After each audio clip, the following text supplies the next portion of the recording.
संस्कार टेक्निकल में आपका स्वागत है। मैं संजीत कुमार चौहान जो पॉलिटेक्निक से रिलेटेड लगातार वीडियो बना रहा हूं। तो भाई अब मैं बात करना चाहूंगा आज थोड़ा सा अपने सारे सब्सक्राइबर से, क्योंकि अभी तक जो क्लासेस चल रहे हैं मुझे अपने चूंकि मैंने बताया ही कि शेड्यूल काफी पैक हो गया है, हर समय बैचेस चल रहे हैं, तो बैचेस के अंतर्गत ही मैं वीडियोस को कंटिन्यू डालकर लोड कर रहा हूं। लेकिन कुछ इंपॉर्टेंट बातें हैं जो मैं अपने सारे पॉलिटेक्निक 2019 के बच्चों के साथ करना चाहता हूं। तो भाई देखो, कुछ इस बार का सिचुएशन जो है वो हल्का सा चेंज हो रहा है, इस बात को आपको समझना पड़ेगा। अब ये कौन सा सिचुएशन है मैं बता दूं। जैसे आपको सबसे पहले तो ये समझना पड़ेगा कि इस बार शायद कंपटीशन थोड़ा सा और टफ होने वाला है, क्योंकि आपने देखा झारखंड कंबाइंड को अब जेईई मेंस के थ्रू लिया जा रहा है। मतलब कि झारखंड कंबाइंड में बहुत सारे बच्चे झारखंड कंबाइंड की तैयारी कर रहे थे। अब वो बच्चे जो झारखंड कंबाइंड की तैयारी कर रहे थे लेकिन उन्होंने जेईई मेंस का फॉर्म नहीं भरा था, अब वे बच्चे क्या करेंगे? तो वे बच्चे अब डिप्लोमा की ओर आएंगे, और जब डिप्लोमा की ओर आएंगे तो जाहिर है कि उनका बेस तो पहले से स्ट्रांग होगा, क्योंकि वो बच्चे थोड़ा सा लेवल उनका हाई होगा। अब मैं बात करना चाहूंगा कि उन बच्चों के इस पॉलिटेक्निक के फील्ड में घुस जाने के बाद, मतलब कि वो भी इस बार एंट्रेंस फॉर्म भरेंगे पॉलिटेक्निक का, तो इसके बाद ग्राफ क्या होगा, मतलब कि अब सिचुएशन किस प्रकार का आएगा। तो भाई अब फाइट बढ़ जाएगी, क्योंकि अब कुछ अच्छे योद्धा भी इस फील्ड में आ जाएंगे।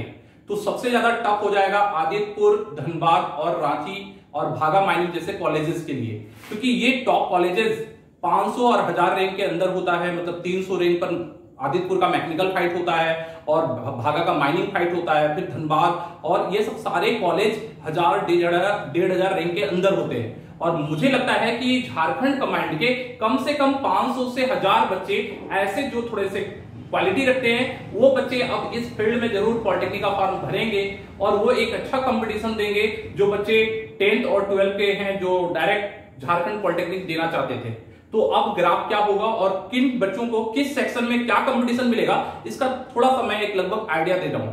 तो ध्यान दीजिए कि पहली बात कि इस बार डिपेंड करेगा क्वेश्चन का पैटर्न। मतलब कि मैं मैथमेटिक्स की बात कर रहा हूं, फिर मैं कभी आपको पसंद आएगा तो जरूर बताना, फिर मैं फिजिक्स और केमिस्ट्री का भी इस पैटर्न बेस पर डिस्कस करना चाहूंगा।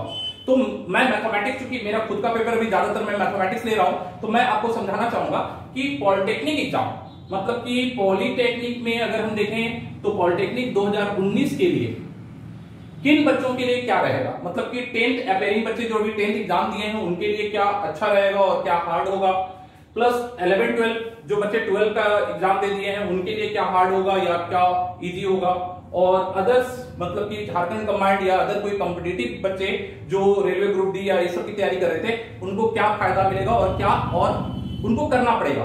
तो आइए एक एक करके बात करते हैं। तो सबसे पहले मैं क्लास 10th के बच्चों की बात करूंगा, क्योंकि अगर मैथमेटिक्स, फिजिक्स, केमिस्ट्री का पैटर्न 2018 के अकॉर्डिंग हो तो सबसे ज्यादा फायदा क्लास 10th के अपेयरिंग बच्चों को होगा, क्योंकि पूरा का पूरा सिलेबस क्लास 10 से रिलेटेड था 2018 में। लेकिन अगर आप 17 के पैटर्न में चले जाओ तो फिर आप देखोगे कि 17 के पैटर्न में 9, 10, 11 कुछ सेक्शन 12 के भी पूछे गए थे। तो ये क्वेश्चंस का ज्यादा पॉजिटिव 12 जो बच्चे अपेयरिंग हैं या झारखंड कमांड के बच्चे हैं उनको फायदा मिल सकता है। लेकिन अगर इसमें तीसरा सेक्शन एक आ जाता है और वो आता है अदर्स, रेलवे ग्रुप डी या अदर्स के बच्चे, चूंकि इनका percentage, profit and loss, simple interest, compound interest, ये सेक्शन अच्छा होता है। और अगर कॉमर्शियल का क्वेश्चन इस साल 2019 में मिक्स होता है तो अदर बैचेस के बच्चों को ज्यादा फायदा हो जाएगा, क्योंकि वो ना ही 10th के बच्चे ज्यादा अच्छा से कर पाते हैं, ना ही 12 के बच्चे ने परसेंटेज या profit and loss, simple interest, compound interest को डिस्कस किया है। अब ये ट्रायंगुलर फाइट होने वाला है, मतलब मैं कहने वाला हूं एक ट्रायंगुलर फाइट होगा और इसमें किनको क्या करना चाहिए। अब मैं ये डिस्कस करना चाहूंगा कि भाई चलिए सर, आपको तो ये तो समझ में आ गया होगा कि आप लोगों का ट्रायंगुलर फाइट कैसा है, तो कौन सी बच्चे कैसे तैयारी करें, इसका थोड़ा सा मैं आपको आइडिया देना चाहूंगा। तो सबसे पहले मैं बात करना चाहूंगा 10th पास आउट बच्चों का। 10th पास आउट बच्चे, उनके पॉजिटिव और कुछ नेगेटिव पॉइंट्स मैं बता देता हूं। आपके लिए पॉजिटिव ये है कि आपका ज्योमेट्री अच्छा होगा, क्योंकि आपने 10 पढ़ा है, आपका पाइथागोरस थ्योरम, उसके बाद वृत्त की स्पर्श रेखाएं, ये सब ज्योमेट्री के सेक्शंस अच्छे होंगे। आपका नंबर सिस्टम्स के अंदर कमांड अच्छा होगा, मेंसुरेशन अच्छा होगा, क्षेत्रमिति अच्छी होगी, ये सारी सेक्शन पर आपका कमांड अच्छा होगा। सांख्यिकी का भी बहुत सारा सेक्शन है जो आपने पढ़ा है, उसको अगर डीप स्टडी करते हो आप, आर डी शर्मा या मोनिका कपूर जैसे अच्छे कोई राइटर्स के बुक से अगर आपने एक एक करके बहुत बारीकी से स्टडी किया है, तो फिर आपको इसका पॉजिटिव इस एग्जाम में 2019 में मिलने वाला है। किंतु आपको टफ क्या लगेगा, जो आपको करना चाहिए, अभी कोई भी कोचिंग क्लासेस में आप क्या करें, तो आप करें, आपको ट्रिगोनोमेट्री पे ज्यादा काम करना है, क्योंकि ट्रिगोनोमेट्री इंटरमीडिएट लेवल तक चला जाता है। तो आप क्या करें, आप ट्रिगोनोमेट्री को ज्यादा से ज्यादा वर्कआउट करें, 11-12 लेवल तक करें और उसको डीप पढ़ें, क्योंकि ट्रिगोनोमेट्री थोड़ा सा हाई लेवल तक आपको ले जाना होगा, क्योंकि आप 10th तक का नॉलेज रखते हैं, आपको ट्रिगोनोमेट्री पे ज्यादा काम करना है। और हो सके तो कोऑर्डिनेट ज्योमेट्री पर जरूर काम कर लो, क्योंकि कोऑर्डिनेट पर आप लोग ने स्लोप टाइप के सेक्शंस को नहीं टच किया है, तो आपको थोड़ा सा कोऑर्डिनेट ज्योमेट्री और ट्रिगोनोमेट्री पर काम ज्यादा करना चाहिए। और समय मिले तो एक रिस्क फैक्टर अदर सेक्टर का, मतलब प्रतिशत, लाभ हानि, चक्रवृद्धि ब्याज, साधारण ब्याज, अगर हो सके तो इसे भी थोड़ा बहुत देख लेना, क्योंकि अगर जोखिम लेना सही नहीं होगा तो आप जरूर ऐसा करें। तो ये एडवाइस है 10th अपेयरिंग बच्चों के लिए। अब मैं आता हूं सेकंड पॉइंट, जो बच्चे 12th का एग्जाम दे चुके हैं या 11th के बच्चे हैं वो क्या करें। तो भाई आपके लिए आपका पॉजिटिव पॉइंट ट्रिगोनोमेट्री है, कोऑर्डिनेट ज्योमेट्री है। अगर ट्रिगोनोमेट्री कोऑर्डिनेट के क्वेश्चन ज्यादा आते हैं आपको ज्यादा फायदा मिलेगा, लेकिन आपके लिए आप जो भूल चुके हो वो होगा क्लास 10 का ज्योमेट्री, जो मैंने अभी कहा कि 10th के बच्चों को फायदा मिलेगा। तो आपको ज्योमेट्री, स्टैटिक्स और मेंसुरेशन पर ज्यादा काम करना चाहिए, क्योंकि ये 10th का कुछ अंदर का सेक्शन है, इसको उलट उलट के, क्योंकि यहाँ काफी स्लिप्स है, ये स्लिप से आपको बचना होगा। तो आपको क्या करना चाहिए, आपको 10th का, 9th का जो ज्योमेट्री का सेक्शन है उस पर काम करना चाहिए, मेंसुरेशन का सेक्शन और इससे रिलेटेड कॉम्प्लिकेटेड क्वेश्चंस को सॉल्व करना चाहिए, क्योंकि जब तक आप उसकी गहराई से बारीकता को नहीं जानेंगे, आप उस तरह के थोड़े से क्वेश्चन में टर्न किया जाएगा, आप स्लिप कर जाओगे। जैसे 10 के बच्चे अगर ट्रिगोनोमेट्री का एडवांस क्वेश्चन आता है तो उसमें प्रॉब्लम आएगा, तो उस तरह से आपको ज्योमेट्री, मेंसुरेशन, स्टैटिक्स के सेक्शन में क्वेश्चन में प्रॉब्लम आ सकता है।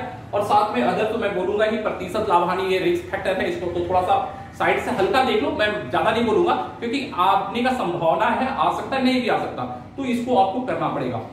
और भाई झारखंड कमांड के स्टूडेंट्स के लिए भी यही मेरा एडवाइस होगा, जो बच्चे झारखंड कमांड की तैयारी कर रहे थे और अभी वो एंट्री मार रहे हैं पॉलिटेक्निक की तैयारी में, तो उनको भी मैं बताना चाहूंगा कि भाई आपको भी 10th का कुछ सेक्शन है जो माइक्रो लेवल का है, आपको उस पर काम करना होगा। और हर सेक्शन के अंदर कुछ कुछ माइक्रो, मतलब ज्योमेट्री, पाइथागोरस में चले जाना, पाइथागोरस थ्योरम के अंदर घुसोगे, बहुत कुछ है, टेढ़ा मेढ़ा क्वेश्चन बनता है वहां से।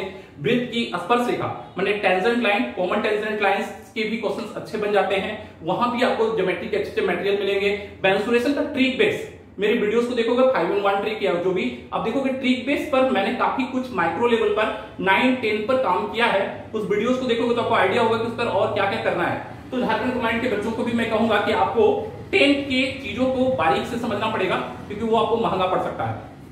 अदर सेक्टर्स की बात मैं करूंगा, जो कॉम्पिटिटिव स्टूडेंट्स हैं, भाई कॉम्पिटिटिव स्टूडेंट्स आप तो परसेंटेज रेशियो ये सब अच्छा है ही, मैं उम्मीद करता हूं आपका मेंसुरेशन भी अच्छा होगा, क्योंकि कंपटीशन में आता है। तो मेंसुरेशन, ज्योमेट्री को थोड़ा सा हल्का फुल्का देख लीजिए, नंबर सिस्टम पर आपको ज्यादा काम करना पड़ेगा, ट्रिगोनोमेट्री पर, क्योंकि ट्रिगोनोमेट्री के क्वेश्चंस आपके कंपटीशन में कम आते थे, तो आपको ट्रिगोनोमेट्री पर काम करना पड़ेगा। तो इस तरह से एक ट्रायंगुलर फाइट है योद्धाओं की, और देखना है कि कौन सी योद्धा के लिए क्वेश्चन बेहतर होता है, क्योंकि क्वेश्चन के पैटर्न पर इस बार 2019 डिपेंड करेगा कि 10th अपेयरिंग के बच्चे ज्यादा नंबर उठा पाते हैं, 12th के बच्चे या अदर सेक्टर्स के बच्चे।